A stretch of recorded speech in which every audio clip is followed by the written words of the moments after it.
I worked 2 jobs to support my family while they called me selfish. So I quit helping completely and watched how fast they turned on each other. They looked at my calloused hands and saw poverty. They didn't realize those hands were the only thing keeping their world from collapsing. My friends, have you ever felt like a ghost in your own home? Have you ever sat at a dinner table, surrounded by the people you raised, the people you would give your last breath for, only to realize they see you as nothing more than a stain on their pristine, upholstered lives? It is a bitter pill to swallow, more bitter than the strongest espresso in a Roman piazza. I am Arthur, and at 68 years old, I found myself living in a shadow I had built with my own sweat. We lived in a magnificent villa on the outskirts of Zurich, a place where the air smells of pine needles and the distant, cold promise of the Alps. My son, Julian, and his wife, Claire, were the masters of this domain, or so they thought. To the neighbors, to the high society circles of Switzerland, they were the golden couple. But to me, in the quiet moments when the champagne bubbles had gone flat, they were something else entirely. They were hollow. I remember one particular Tuesday, the kind of gray, the drizzling afternoon that makes your bones ache with the memories of every winter you've ever survived. I was sitting in the sunroom, wearing my old corduroy jacket, the one with the leather patches on the elbows that my late wife, Martha, used to say made me look like a professor of hidden truths.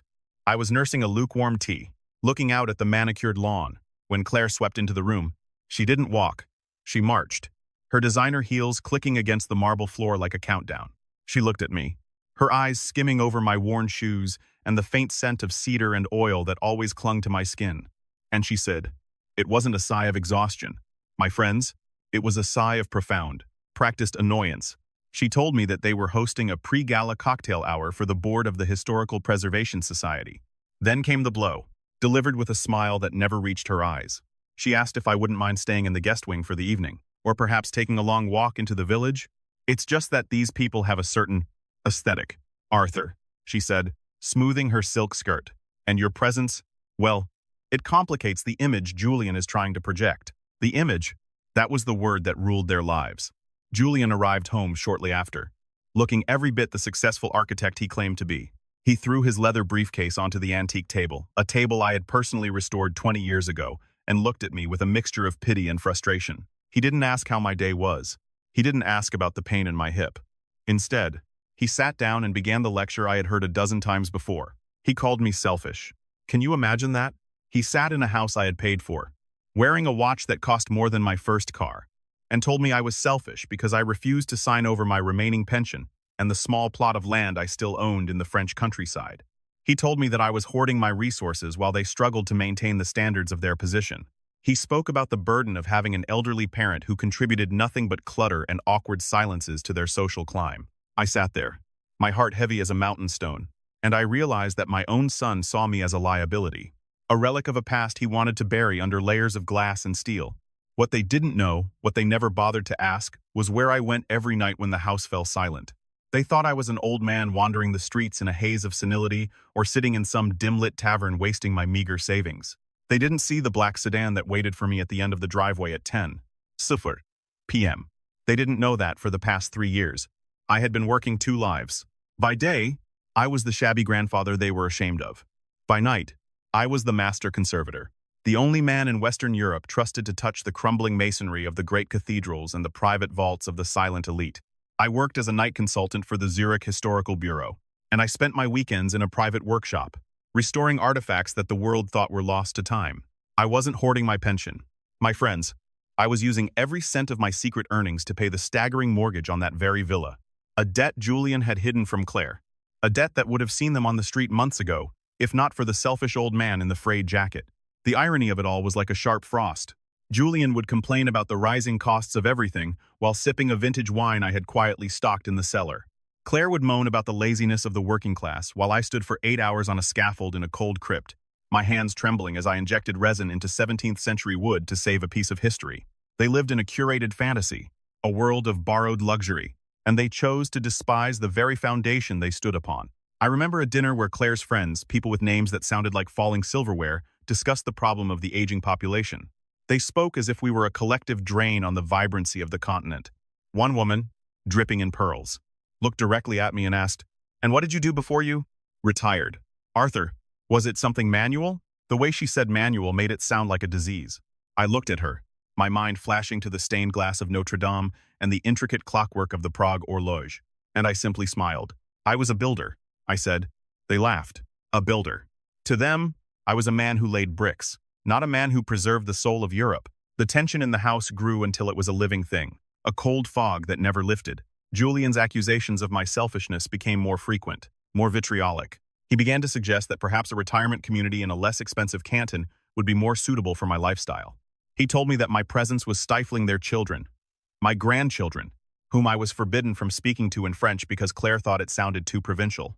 They wanted the language of business, of the future, not the language of the soil and the heart. I watched my grandchildren become like their parents, obsessed with brands, with the number of likes on a screen, with the superficial glitz of a world that has no roots. It broke my heart to see the lineage of my family turning into a row of plastic mannequins. And still, I said nothing. I kept working. I kept paying the bills they didn't know existed.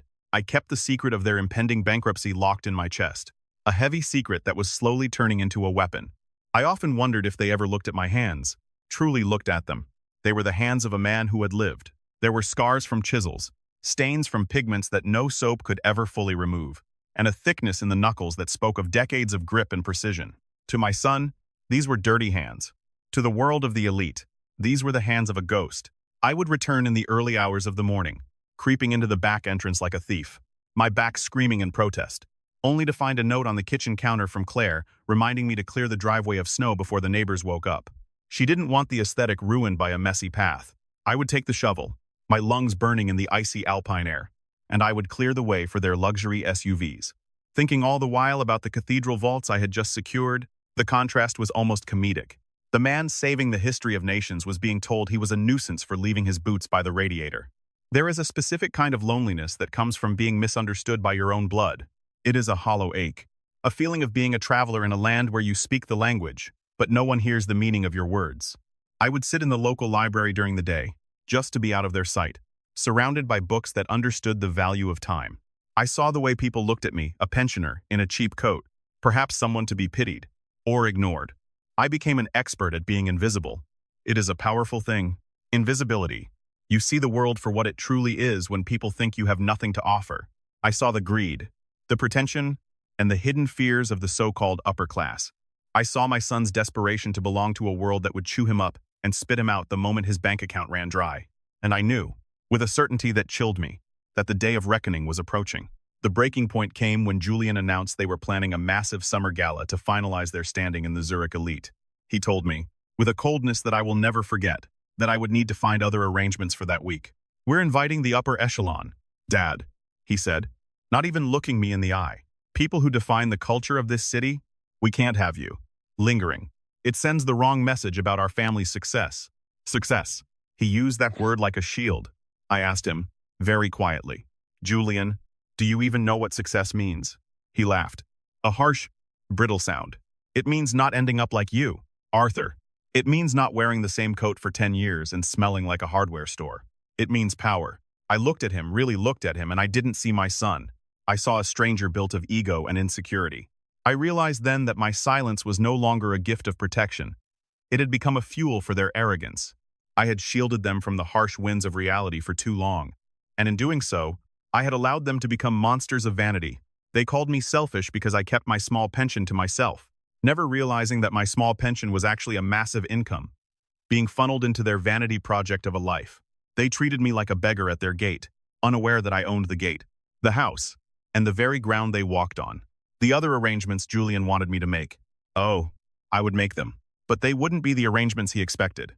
I decided, in that moment of ultimate disrespect, that it was time for the invisible builder to step into the light. It was time for the shabby old man to show them exactly what happens when the foundation decides it no longer wishes to carry the weight of an ungrateful house. As the weeks leading up to the gala progressed, I watched them scramble. They were overextended, their credit cards screaming, their smiles becoming more forced. They were waiting for a miracle investor, a mysterious patron of the arts who had been rumored to be looking for a new project in Zurich. They pinned all their hopes on this unknown figure, believing that their aesthetic and their success would attract the capital they needed to survive. They spent money they didn't have on caterers, on decorations, on a string quartet that would play Vivaldi in the garden. And every night, I went to work. Every night, I met with the true power brokers of Europe, men and women who knew my name, who respected my craft, And who handled the real wealth of the world? I began to drop hints in the right ears. I began to set a stage of my own. The air in the villa was thick with anticipation and hidden rot. Claire was frantic. Julian was brittle. And I was calm. I was the calm before the storm that would wash away the pretension and leave only the truth. I began to pack a small bag, not for a retirement home, but for a journey back to the life I had put on hold to support them. I looked at the photos of Martha on my bedside table, and I felt a sense of peace I hadn't known in years. It's time. Martha, I whispered to the empty room. It's time they see the man you loved, not the ghost they've created. The stage was set, the guests were invited, and the selfish father was ready to give them the most expensive lesson of their lives. Little did they know, the patron they were so desperately seeking was already living under their roof, clearing their snow, and being told to stay out of sight.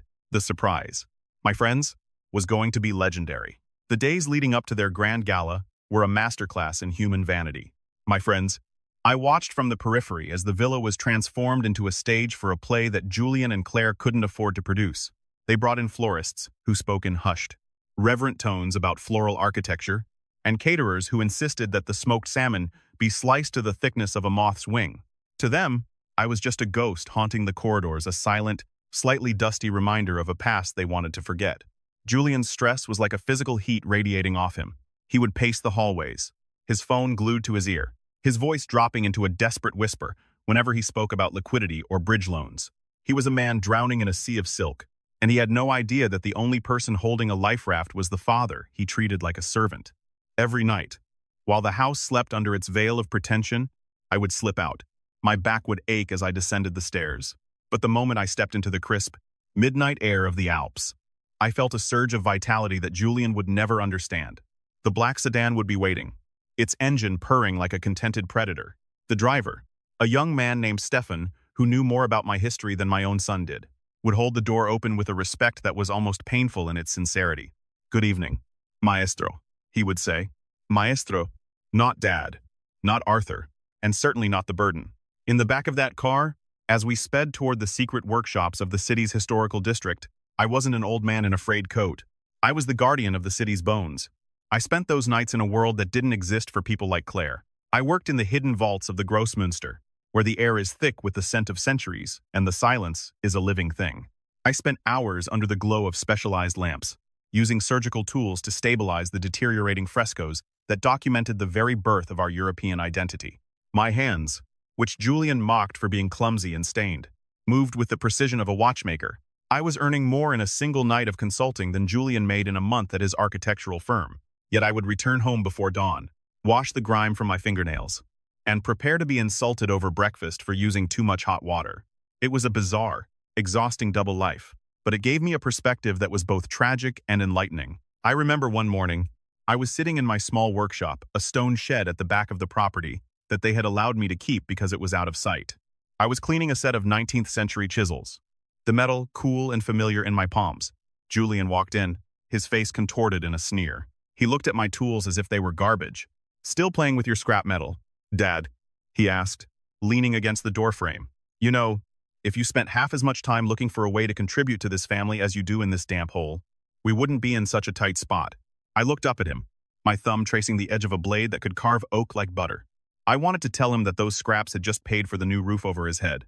I wanted to tell him that the damp hole was the only place in the house where honesty still lived. But I didn't.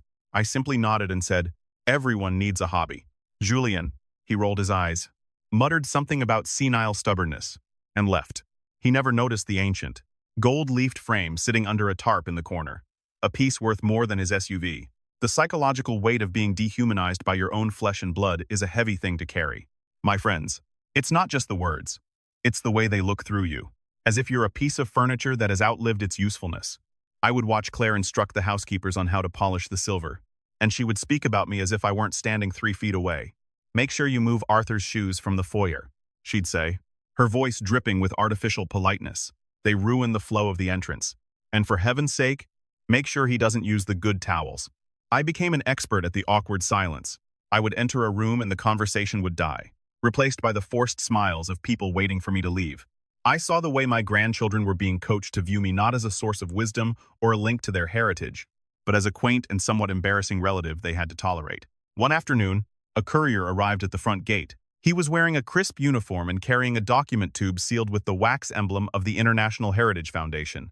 Julian intercepted him at the door, his eyes lighting up with the hope that it was some official recognition of his own work. He snatched the tube and looked at the label. His face fell. "Arthur V.," he muttered, looking at me with a mixture of confusion and irritation. "Why on earth is the Heritage Foundation sending you mail? Is this more of that pensioner outreach rubbish?" I reached out and took the tube from his hand, my heart beating a steady, calm rhythm. "Just some historical newsletters." "Julian," I said quietly. He scoffed. "They're wasting their postage. You can't even operate a tablet, let alone keep up with international heritage."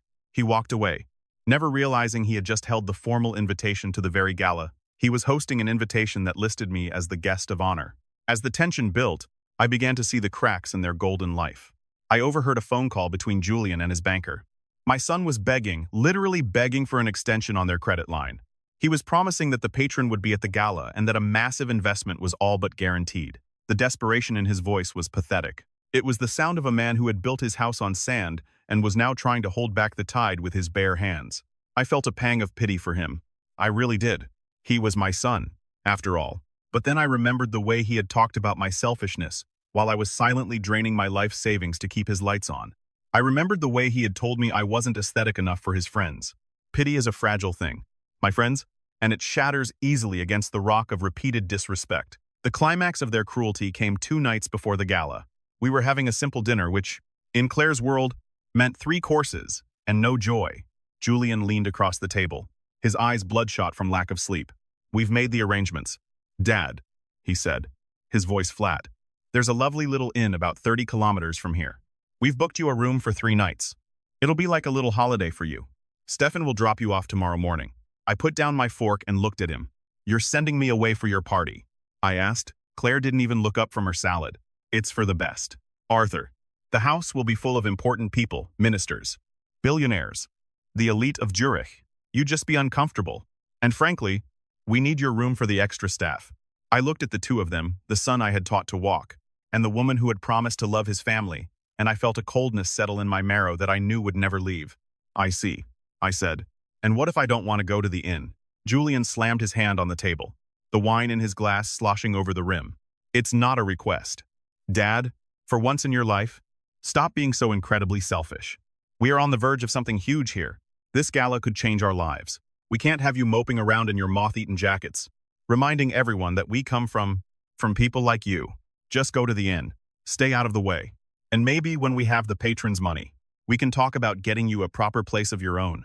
The word selfish hung in the air like a foul odor. I didn't argue. I didn't shout. I simply stood up, wiped my mouth with the linen napkin, and nodded. "Very well, Julian," I said. "I will make my own arrangements." That night, I didn't go to the workshop. I went to a hotel in the center of the city, a place where the concierge recognized me and bowed low, addressing me by my full title. I sat in a suite overlooking the Limmat River and I made 3 phone calls. The first was to the Zurich Historical Bureau. The second was to the chairman of the Heritage Foundation. And the third was to the law firm that held the deed to the villa. I told them that the grace period was over. I told them that the anonymous benefactor who had been covering the mortgage for the last 3 years was withdrawing his support. I felt a strange sense of liberation. For years, I had been the invisible pillar, the silent foundation. Now, I was going to let the building fall, not because I was cruel, but because they needed to see what life was like without the burden they so despised. The day of the gala arrived. I spent it in the quiet luxury of the hotel, being fitted for a tuxedo that cost more than Julian's annual mortgage payments. It was a masterpiece of tailoring dark charcoal wool, silk lapels, and a fit that made me look like the man I had always been, rather than the character they had forced me to play. As I looked in the mirror, I saw the master conservator. I saw the man who had stood beside presidents and popes. I saw a man who was proud of his calloused hands and his European soul. I wasn't an old man being hidden away. I was the guest of honor at the most prestigious event in the city, and I was going home. I arrived at the villa at 9:00 p.m. Just as the party was reaching its peak, the driveway was clogged with Ferraris, Bentleys, and Mercedes. The garden was a sea of light and expensive perfume. The string quartet was playing a hauntingly beautiful Vivaldi piece, their bows moving in perfect synchronization. I stepped out of the black sedan, not the one that took me to the workshops, but a pristine, armored limousine. The security guards at the gate, hired for their discretion and their intimidating size, looked at me, and immediately snapped to attention. They didn't see a shabby old man. They saw the man whose name was on the top of their payroll. I walked toward the front doors of my own house, my heart steady, my mind clear.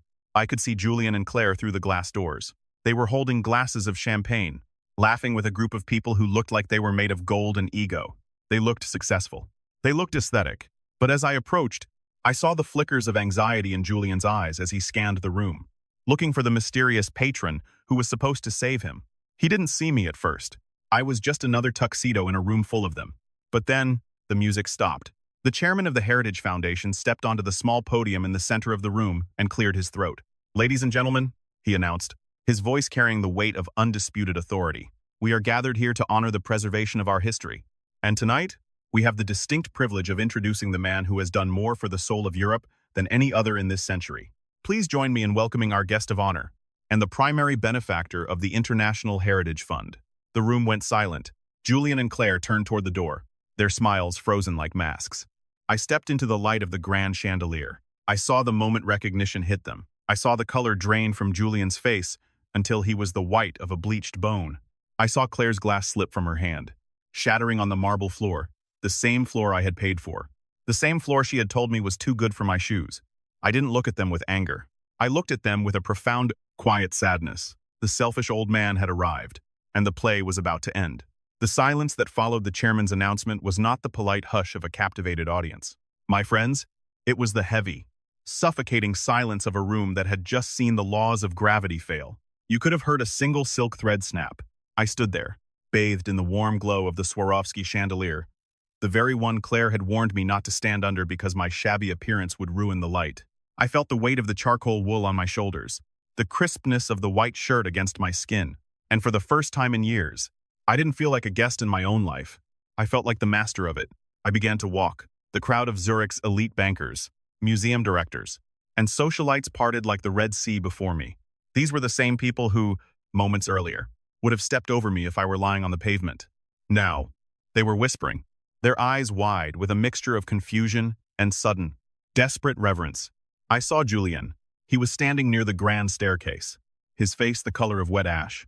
His hand was still raised as if to toast, but his glass was gone, and his fingers were trembling so violently he had to tuck them into his pockets. Claire was beside him, her mouth slightly open, a thin trail of champagne staining the front of her designer gown, a stain she didn't even notice. "Arthur." Julian's voice was a ragged whisper that barely carried to my ears. He looked at me, then at the chairman, then back at my tuxedo. "Dad, what is this? What have you done?" I didn't answer him immediately.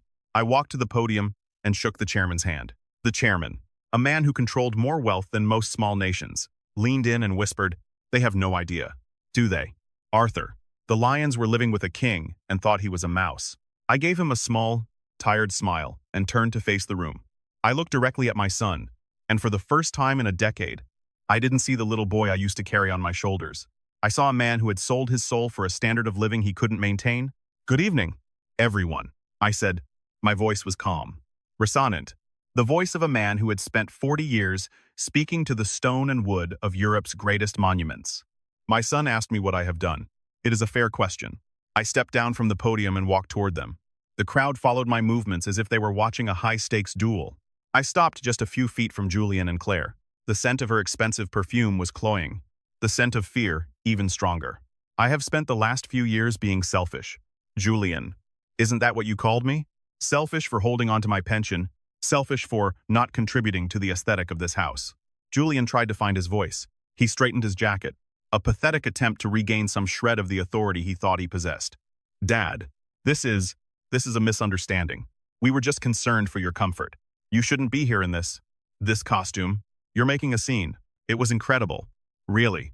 Even now, with the chairman of the Heritage Foundation standing behind me. He was trying to gaslight me. He was trying to push the shabby old man back into the box. But the lid was off, and the box was empty. "A scene," I chuckled. "A dry, hollow sound." "No. Julian, a scene is what happens when the bank realizes that the anonymous benefactor who has been paying your mortgage for 36 months has decided to stop. A scene is what happens when the International Heritage Fund realizes that the man they were about to grant a €5 million restoration contract to your firm. Julian is actually the son who tried to hide his own father in a dusty inn so he wouldn't embarrass the guests." A collective gasp rippled through the room. The important people Julian had spent his life courting were now looking at him as if he were a specimen under a microscope. I saw the moment the realization hit Claire. She wasn't thinking about the betrayal. She was thinking about the social death. She looked at the women she had been trying to impress, and she saw them pulling away, their expressions turning from curiosity to cold disgust. In this world, my friends, being poor is a misfortune, but being a fraud, being a person who mistreats the very source of their wealth, that is a sin that cannot be washed away by any amount of champagne. She reached out a hand, her voice suddenly sweet, dripping with a desperation that made my skin crawl. Arthur, dear, we had no idea you were the patron. Why didn't you tell us? We could have celebrated together. This is all just a big, silly secret, isn't it? I looked at her hand and didn't take it. It wasn't a secret, Claire. It was an observation. I wanted to see who you were when you thought I had nothing. I wanted to see if my son still had a heart beneath that Italian wool, and I found my answer. I turned back to Julian. You asked me for a proper place of my own earlier. You were right. I do need a place where the air isn't thick with lies. So, I've made some arrangements. Effective tomorrow morning. The funding for this villa ceases. The deed, which I bought back from the bank through a holding company 2 years ago to keep you from losing it, will be put up for sale. The proceeds will go entirely to the restoration of the cathedral in my home village in France. Julian's face went from ash to a terrifying shade of purple. You can't do that. This is my house. You gave this to us. I stepped closer, my voice dropping to a level that only he could hear. Yet it felt as loud as a thunderclap. I gave you an education. I gave you a name. I gave you the foundation. You chose to build a house of cards on it and then spit on the man who held the cards. You called me a burden. Julian, you told me I contributed nothing. Well, starting tonight, I am granting you your wish. I will no longer be a burden. I will no longer contribute. You are now exactly what you wanted to be, a self-made man. Let's see how long you last without the selfish old man's money. The room was so quiet you could hear the Vivaldi Quartet's heavy breathing from the garden. I reached into my pocket and pulled out a small, heavy object. It was the key to the workshop, the damp hole where Julian thought I played with scrap metal. I held it out to him. You'll find your mortgage papers and the debt notices in the workshop. Julian, I left them on the workbench, right next to the tools you mocked. I suggest you read them carefully. You have exactly 30 days to vacate the premises before the auction.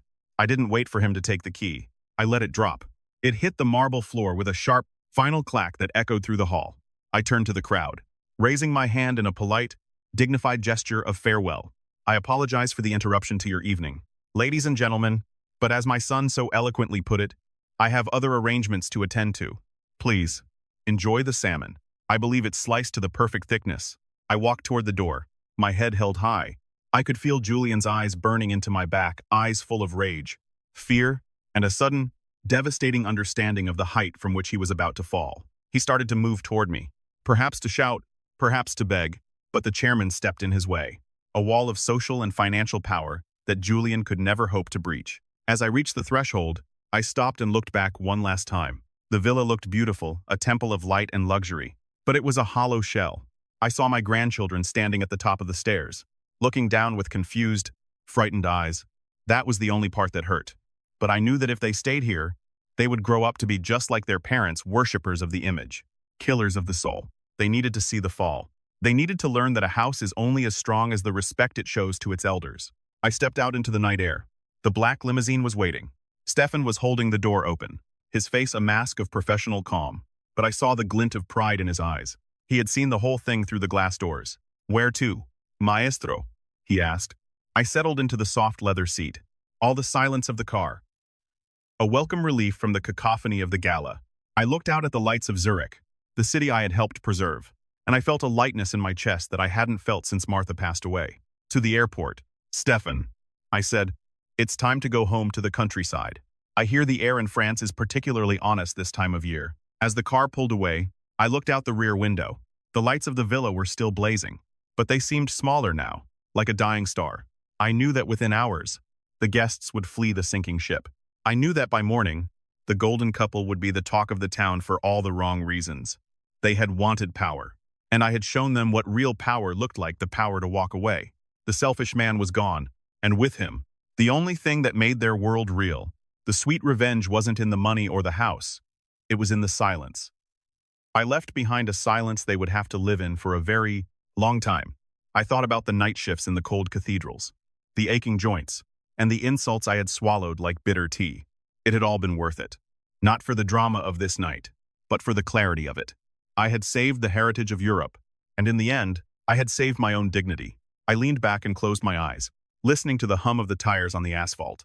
The invisible pillar had finally moved, and the house was falling. And for the first time in 68 years, I wasn't going to try to catch it. The drive toward the French border was the most peaceful journey of my life. My friends, as the sleek black limousine glided over the mountain passes, the neon lights of Zurich faded into a soft, ethereal glow in the rearview mirror. Stefan drove in a comfortable silence, sensing that I needed the quiet to let the adrenaline of the evening settle into something more permanent. A sense of profound, unshakable closure. I watched the moonlight dance on the surface of Lake Wallen, and for the first time in years, the phantom weight on my chest, the weight of my son's disappointment, the weight of Claire's disdain was gone. I felt as light as the mountain air. I wasn't running away from a family. I was walking toward myself.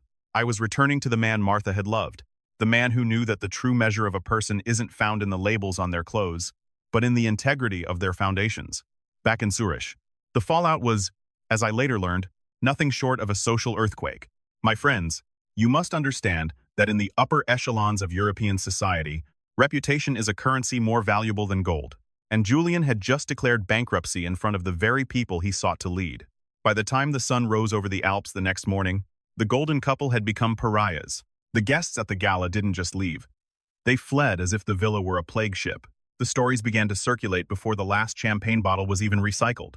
People spoke of the secret king who lived in the basement and the arrogant prince who had tried to hide him. The very people Claire had spent months trying to impress were the first to delete her number. That is the irony of a life built on aesthetic. My friends, when the image shatters, there is nothing left underneath to hold it together. A week later, I was told that Julian finally worked up the courage to enter my workshop. He had spent days in a state of shock, wandering the halls of the villa like a ghost, while Claire screamed at lawyers who told her there was nothing they could do. When he finally stepped into that damp hole, he found the ledger I had left for him on the workbench.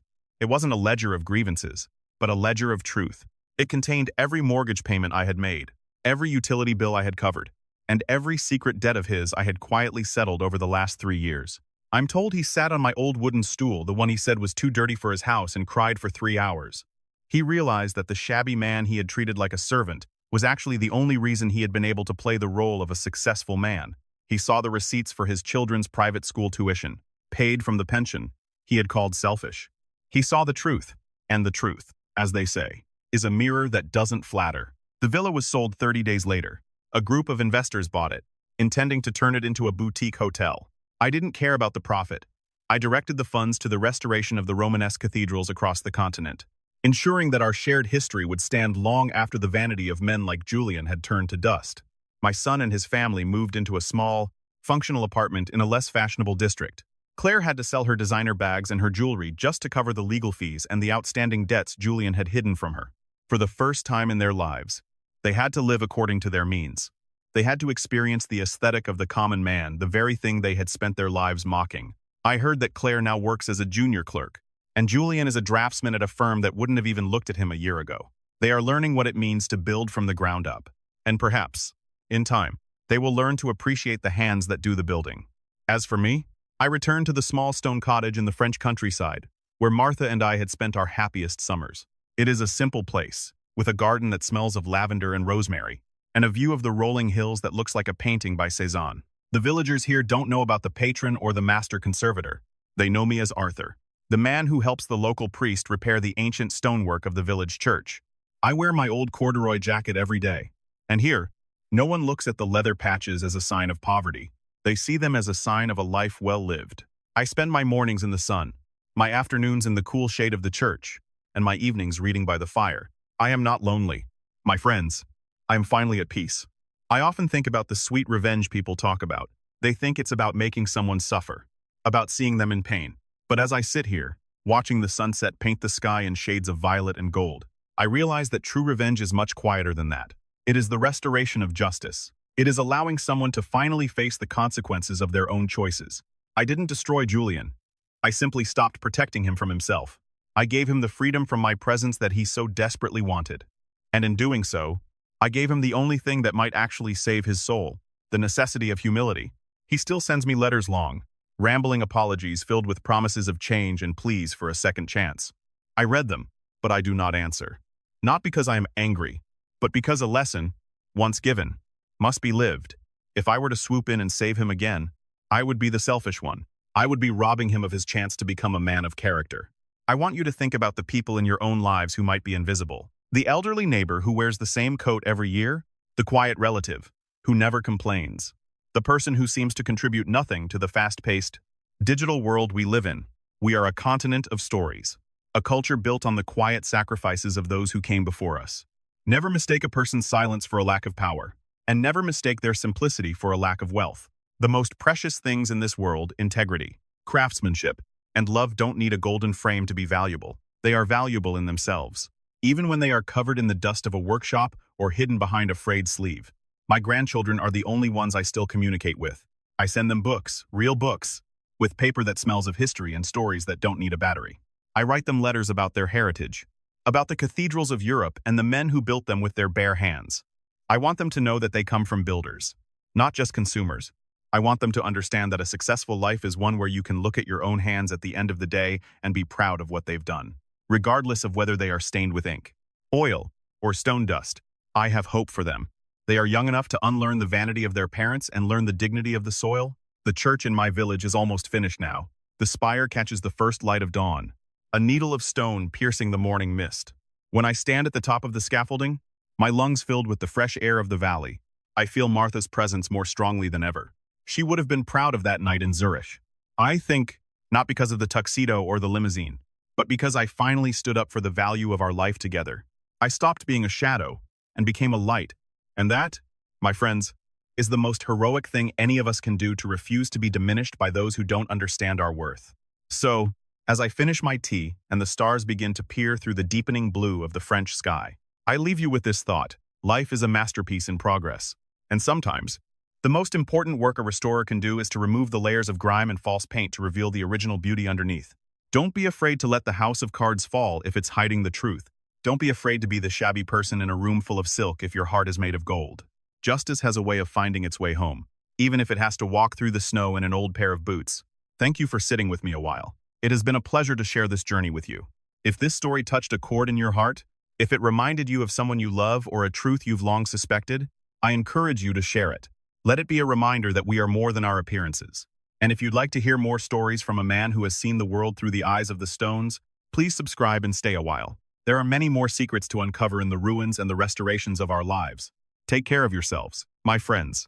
Look after your elders, for they are the keepers of the foundations. And remember, the most powerful person in the room is often the one who doesn't feel the need to prove it. Until we meet again, keep your heart's foundation strong and your spirit's aesthetic true. Good night, and may your own life be a story worth telling. This concludes the full script. If you enjoyed this journey, feel free to ask for another tale of hidden power and sweet justice.